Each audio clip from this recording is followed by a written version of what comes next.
উৎসবগুলিকে বিশ্ববাসীর সামনে তুলে ধরার কথা বলেছেন।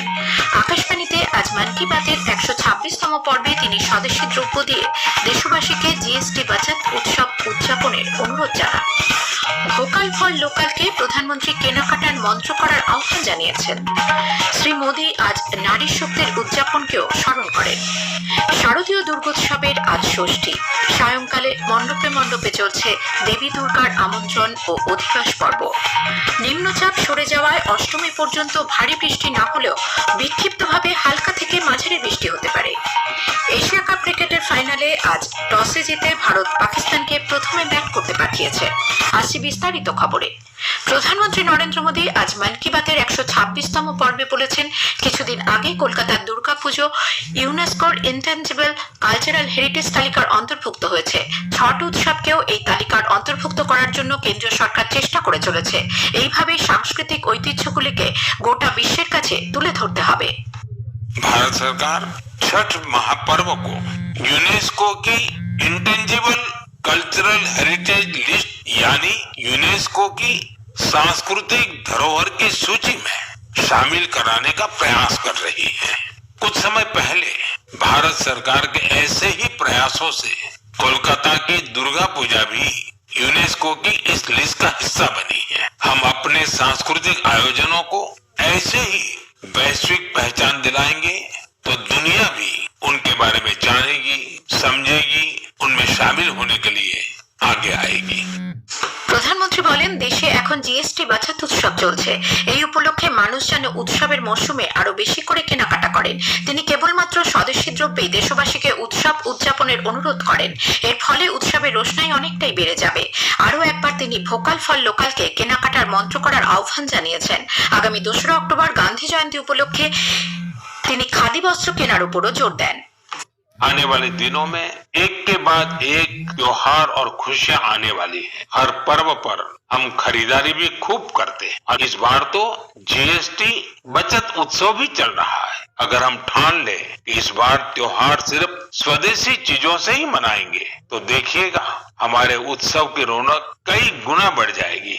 वोकल फॉर लोकल को खरीदारी का मंत्र बना दीजिए, ठान लीजिए हमेशा के लिए जो देश में तैयार हुआ है वही खरीदेंगे। প্রধানমন্ত্রী আজ সেলবোটে সার্কাম নেভিগেশন করা ভারতীয় নৌসেনার 2 আধিকারিকের সঙ্গে কথা বলে তাদের সাফল্যের কথা দেশবাসীর কাছে তুলে ধরেন। এরা হলেন লেফটেন্যান্ট কমান্ডার দিলনা এবং লেফটেন্যান্ট কমান্ডার রূপা। এ প্রসঙ্গে নরেন্দ্র মোদী নারী শক্তির উদযাপনকেও স্মরণ করেছেন। মন কি বাতে প্রধানমন্ত্রী আজ দুজনের জন্ম জয়ন্তীতে তাদের কথা বিশেষভাবে স্মরণ করেছেন। এরা হলেন অমর শহীদ ভগৎ সিং এবং সুট সম্রাজ্ঞী লতা মঙ্গেশকর। বিজয়া দশমীর দিন রাষ্ট্রীয় স্বয়ংসেবক সংঘ স্থাপনের 100 পূর্ণ হচ্ছে। 1 শতাব্দীর এই যাত্রাকে প্রধানমন্ত্রী আজ অভূতপূর্ব ও প্রেরণামূলক বলে বর্ণনা করেন। দেশ জুড়ে এখন উৎসবের মরশুম চলছে। মন কি বাতের 126তম পর্বে প্রধানমন্ত্রী আজ আসন্ন দীপাবলি উপলক্ষে দেশবাসীকে শুভেচ্ছা জানান। রাজ্যপাল সিভি আনন্দ বোস বলেছেন, মন কি বাতের মাধ্যমে প্রধানমন্ত্রী সাধারণ মানুষের সঙ্গে যোগাযোগ স্থাপন করেন। বাংলার দুর্গাপুজোকে ইউনেস্কোর স্বীকৃতিতে ভারতীয় হিসেবে সকলেই গর্বিত বলেও তিনি মন্তব্য করেন। Mann Ki Baat has emerged as a social connect which the Honorable Prime Minister of India has with the common man. UNESCO's recognition of Durga Puja and its inclusion in the representative list of the intangible cultural heritage of humanity makes us feel proud to be an Indian and of the Indian culture. এবারে স্পটলাইটে শুনবেন প্রধানমন্ত্রীর মন কি বাত নিয়ে বিশেষ অনুষ্ঠান। আমরা কথা বলেছি বিভিন্ন মানুষের সঙ্গে তাদের মতামত জানতে। আকাশবাণী কলকাতার সংবাদ বিভাগ প্রযোজিত অনুষ্ঠানটি শোনা যাবে আজ রাত 8:30টায় সঞ্চয়িতা প্রচার তরঙ্গে। আকাশবাণী সংবাদ সোশ্যাল মিডিয়া প্ল্যাটফর্মেও এটি পাওয়া যাবে। সেবা ও সুশাসন অর্থাৎ জনসেবা এবং সুশাসনের মন্ত্রে পরিচালিত হয়ে প্রধানমন্ত্রী নরেন্দ্র মোদীর নেতৃত্বে সরকার রূপান্তর ও অগ্রগতি আনতে অক্লান্ত পরিশ্রম করে চলেছে। আজ এই বিশেষ সেবা পর্বে আমরা আপনাদের সামনে তুলে ধরছি কিভাবে মোদী সরকার প্রধানমন্ত্রী কিষাণ সম্মান নিধির মাধ্যমে দেশে কৃষকদের ক্ষমতায়িত করেছে। ভারত বহু শতাব্দী ধরেই কৃষি ভিত্তিক দেশ।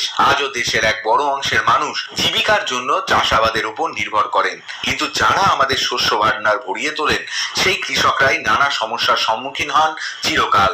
কৃষকদের সেই দুরবস্থা বুঝে তাদের পাশে দাঁড়িয়েছেন প্রধানমন্ত্রী নরেন্দ্র মোদী।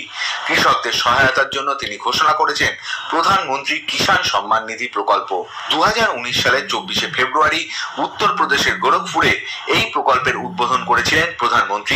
উদ্বোধনী অনুষ্ঠানে তিনি বলেন, अब किसानों को बीज खरीदने के लिए, खाद खरीदने के लिए, दवा खरीदने के लिए, बिजली का बिल भरने के लिए, खेती से जुड़ी ऐसी अनेक जरूरतों के लिए परेशान नहीं होना होगा। केंद्र सरकार हर साल जो 6,000 रुपये सीधे आपके बैंक खाते में ट्रांसफर करेगी। পিএম কিষাণ প্রকল্প যেন কৃষকদের জীবনে স্বস্তির বৃষ্টি ঝরিয়েছে। এই প্রকল্প তাদের সোনালী ফসল ফলাতে সহায়তা করেছে, আর সেই ফসলের মাধ্যমেই তারা তাদের পরিশ্রম দিয়ে সমগ্র জাতির আহার যোগাচ্ছেন। অভিরূপ ভট্টাচার্য, আকাশবাণী সংবাদ, কলকাতা। স্থানীয় সংবাদ শুনছেন আকাশবাণী কলকাতা কেন্দ্র। শারদীয় দুর্গোৎসবের আজ ষষ্ঠী। দুর্গা ষষ্ঠীর পূর্বাহ্নে আজ সকালে ষষ্ঠাদি কল্পারম্ভ ও ষষ্ঠী বিহিত পূজা প্রশস্তা সম্পন্ন হয়।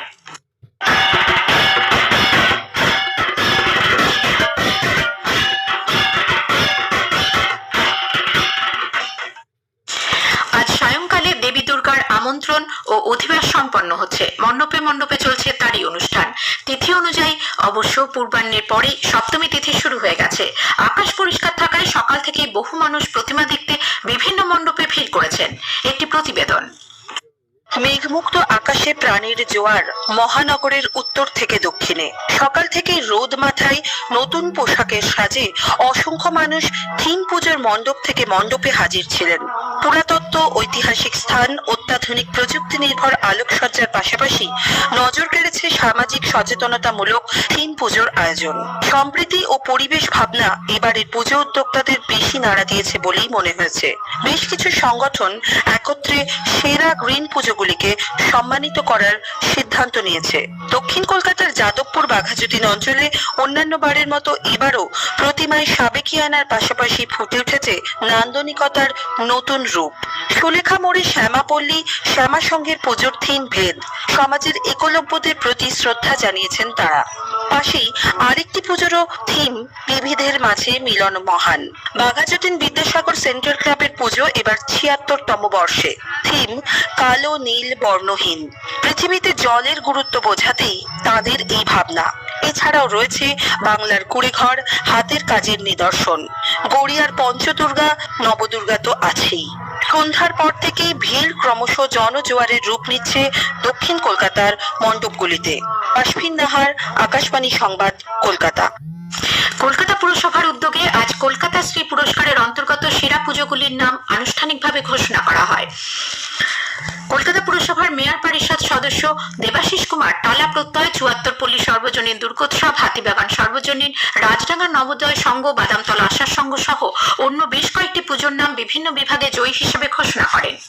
নিম্নচাপ সরে যাওয়ায় অষ্টমী পর্যন্ত ভারী বৃষ্টি না হলেও বিক্ষিপ্তভাবে হালকা থেকে মাঝারি বৃষ্টির সম্ভাবনা রয়েছে বলে আবহাওয়া দপ্তর জানিয়েছে। আলিপুর আবহাওয়া দপ্তরের বিজ্ঞানী ডক্টর অন্বেষা ভট্টাচার্য জানালেন, নিম্নচাপটা ছিল সেটা সরে গেছে। উত্তর এবং তার পার্শ্ববর্তী গায়ে লাগোয়া যে সেন্ট্রাল বে অফ বেঙ্গলের পার্ট রয়েছে তার উপরে একটা লো প্রেসার জোন তৈরি হবে 1 অক্টোবর নাগাদ।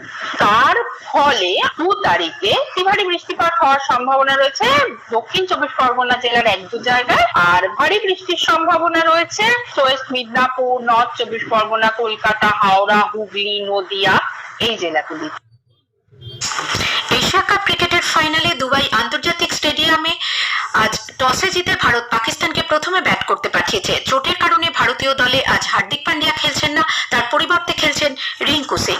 শেষ করার আগে খবরের বিশেষ অংশ আরো একবার। প্রধানমন্ত্রী নরেন্দ্র মোদী দুর্গাপুজো, ছট উৎসবের মতো সাংস্কৃতিক ঐতিহ্যগুলি বাঙালিকে বিশ্ববাসীর সামনে তুলে ধরার কথা বলেছেন। ভোকাল ফর লোকালকে প্রধানমন্ত্রী কেনাকাটার মঞ্চ করার আহ্বান জানিয়েছেন। শারদীয় দুর্গোৎসবের আজ ষষ্ঠী, সায়ংকালে মণ্ডপে মণ্ডপে চলছে দেবী দুর্গার আমন্ত্রণ ও অধিবাস পর্ব। স্থানীয় সংবাদ শেষ হলো, এর পরের খবর রাত 10টায়।